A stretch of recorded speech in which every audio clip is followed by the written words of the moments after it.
Some latest experiments.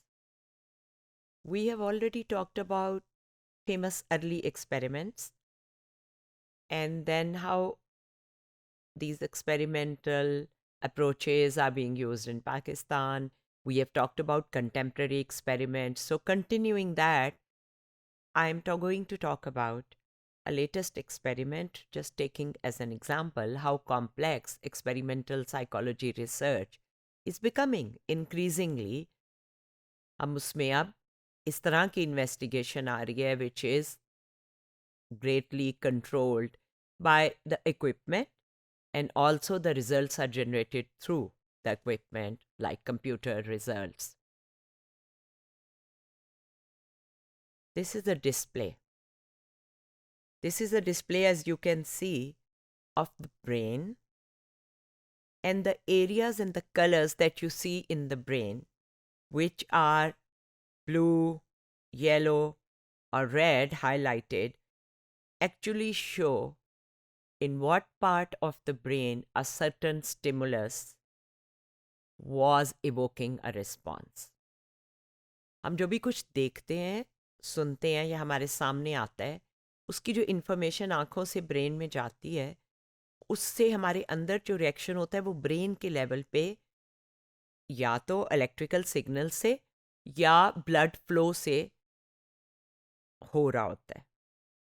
तो अब जो रिसर्च की टेक्निक्स हैं वो एक टाइम पे ब्रेन का स्कैन कर रही हैं और दूसरा आप कोई चीज़ देख रहे हैं, और फिर रिजल्ट्स जो हैं वो इस तरह प्लॉटेड होते हैं जैसा कि आपको इसमें नज़र आ रहा है दो ग्राफ्स में, कि जब उन्होंने एक ऐसा चेहरा देखा जो खौफज़दा था, या उन्होंने ऐसा चेहरा देखा जो खुशी का इजहार कर रहा था, या उन्होंने ऐसा चेहरा देखा जिसके अंदर जो कि गुस्से का एक्सप्रेशन दिखा रहा था, तो ये ब्रेन के मुख्तलिफ एरियाज़ में जो वो एक्टिविटी है वो स्कैन पे नज़र आती है. उससे ये अंदाज़ा होता है कि जब हम कोई एक्सपीरियंस कर रहे होते हैं तो ब्रेन के किन एरियाज़ में वो एक्टिवेशन हो रही होती है. एक स्पेसिफिक एक्सपेरिमेंट को आज मैं डिस्क्राइब करूँगी.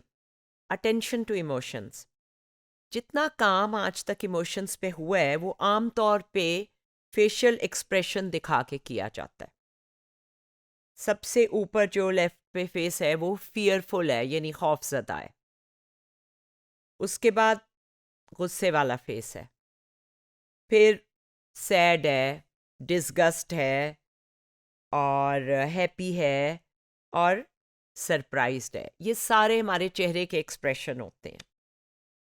ग्रेट और उनके कुलीग्स ने 2018, इससे आप अंदाज़ा लगा सकते हैं कि ये एक बिल्कुल लेटेस्ट रिसर्च है, उसने ये देखा कि क्या खौफ का एक्सप्रेशन या गुस्से का एक्सप्रेशन या कोई भी एक्सप्रेशन ना होना किसी के फेस पे, इन तीनों को हम मुख्तलिफ तरीके से अटेंड करते हैं. अभी ये रिसर्च आपको बेसिक लगेगी, बट बेसिक रिसर्च ही से आगे हम देखते हैं कि इसका फ़ायदा क्या है इस रिसर्च को करने का, और इससे हमारी क्या क्या अंडरस्टैंडिंग डेवलप हो रही है जिसको हम आगे लेके चल सकते हैं ह्यूमन एक्सपीरियंस की अंडरस्टैंडिंग के लिए. तो उन्होंने ये देखा कि बॉडी लैंग्वेज के ज़रिए किस तरह ये इफ़ेक्ट जो है वो कन्वे होता है कि वो अटेंशन दे रहे हैं. हम क्या खौफज़दा चेहरे को ज़्यादा अटेंशन देते हैं या गुस्से वाले चेहरे को ज़्यादा अटेंशन देते हैं. सो उनको पिक्चर्स दिखाई गई ऐसी मेल पेजेस की या ऐसे मेल चिंपैंजीज की या इंसानों की जिनके बॉडी पॉस्चर से, जिनके अंदाज से या तो गुस्सा शो होता था या खौफ शो होता था. इसके बाद क्या किया कि वो जो चेहरे हैं वो तो डिसअपियर हो गए, लेकिन उनकी जगह पे स्क्रीन में एंड उसी जगह के ऊपर दो डॉट अपीयर होते हैं. ठीक. नाउ जो ये तस्वीरें बंदरों को भी दिखाई गई, चिंपैंजीज को भी और इंसानों को भी, तो मैं सिर्फ इंसानों के रिजल्ट पे फोकस करूंगी. उन्होंने ये दिखाया कि जहाँ पे एक गुस्से वाला चेहरा अपीयर हुआ था स्क्रीन पे, वहाँ पे जो डॉट अपीयर हुआ उसको लोगों ने बहुत जल्दी टैप किया. जब उनसे कहा गया कि जहाँ अब आप स्क्रीन को टैप करें, तो उस डॉट को बहुत जल्दी टैप किया। इसी तरह खौफजदा चेहरे के ऊपर भी जल्दी टैप किया, लेकिन जिस चेहरे पे कोई एक्सप्रेशन नहीं था उसको टैप करने में लगी देर।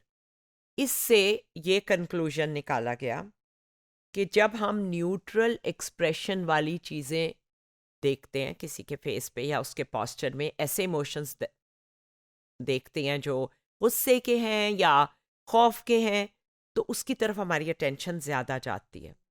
लेकिन अगर कोई भी एक्सप्रेशन ना हो तो उसकी तरफ हमारी अटेंशन जो है वो डिले होती है, हम उसको कम अटेंड करते हैं बनिस्बत इमोशनल एक्सप्रेशन वाले फेसेस के। फिल्मों में ये चीज़ फिर आपको बहुत ज़्यादा यूज़ होती हुई नज़र आएगी।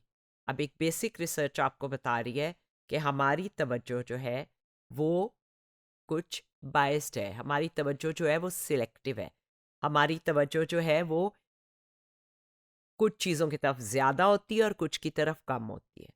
अब देखने और सोचने वाली बात यह है कि अगर गुस्से वाले चेहरे के को ज़्यादा अटेंड किया जाता है, वो बाद में भी याद रहता है जब वो स्क्रीन से डिसअपियर हो जाए और लोग उसको टैप करते हैं उस जगह को, तो इसका मतलब है कि ये इमोशंस हमारे अंदर एक ख़ास तरह की तवज्जो का रुझान पैदा कर रहे हैं। We tend to attend to these two emotional expressions and body gestures in other people. तो फिल्मों में हमें अक्सर कैप्चर करने के लिए अटेंशन खौफ या गुस्से के चेहरे और बॉडी पोस्चर ज़्यादा नज़र आते हैं। इसका मतलब है फिल्म मेकर्स इस बेसिक रिसर्च को ऑलरेडी अप्लाई कर रहे हैं। लेकिन क्यों? क्योंकि हम ये जानते हैं कि ये लोगों की अटेंशन कैप्चर करेंगे।